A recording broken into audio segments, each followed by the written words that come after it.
गाई तो जरिया आई तब ना मम्मी भाग गई।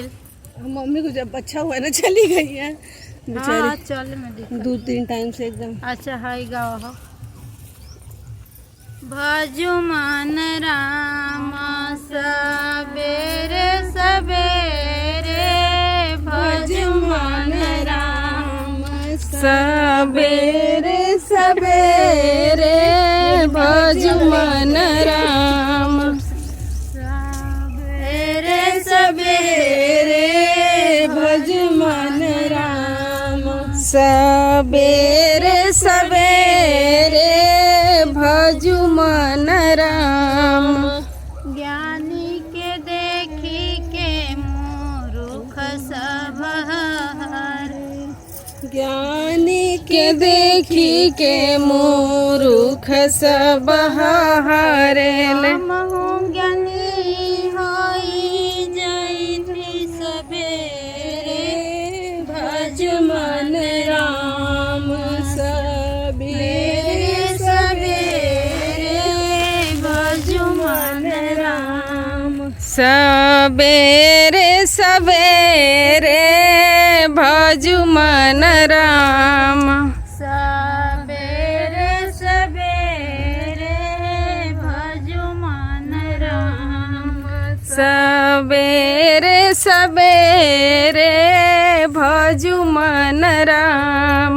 गंगा के देखी के गाढ़िया सब हरे गंगा के देखी के गढ़िया सब हरेली। हमहु गंगा होई जैती सबेरे भजु मन राम सबेरे सबेरे भजु मन राम सबेरे सबेरे भजु मन राम सबेरे सबेरे भजु मन राम सबेरे सबेरे भजु मन राम।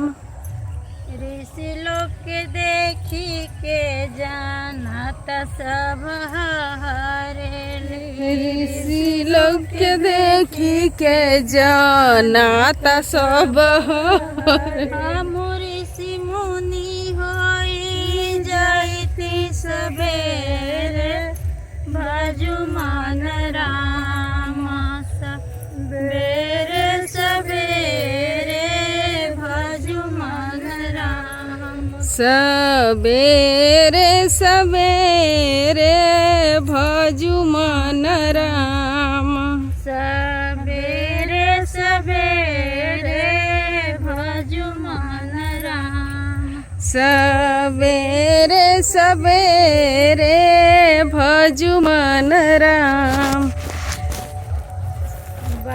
बालक की मायर के देखी के बाजिनी सब हरे बालक की मायर देखी बाझिनी सब हरेली। हमहु मयारी बनी जैती सबेरे भजु मन राम सबेरे सबेरे भजु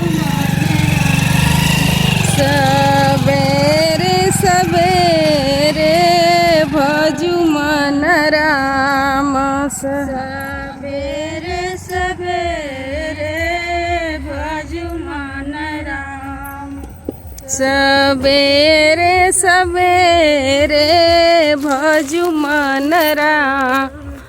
तुलसी के देखी के वृक्ष सब हरे तुलसी के देखी के वृक्ष सब हरेल।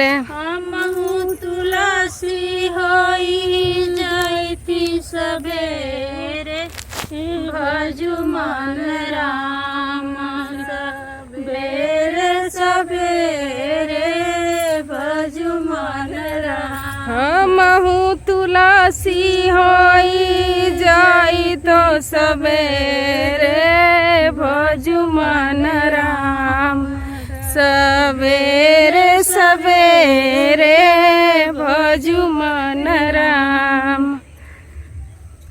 गंगा के देखी के गड़हिया सब हरेली गंगा के देखी के गाड़िया सब हमहू गंगा होई जैती सबेरे भजु मन राम सवेरे सवेरे भजु मन राम सवेरे सवेरे भजु मन राम। हाथे कमंडल घर में तुलसी के माल दहिना भुजा में लिए बाण बता दस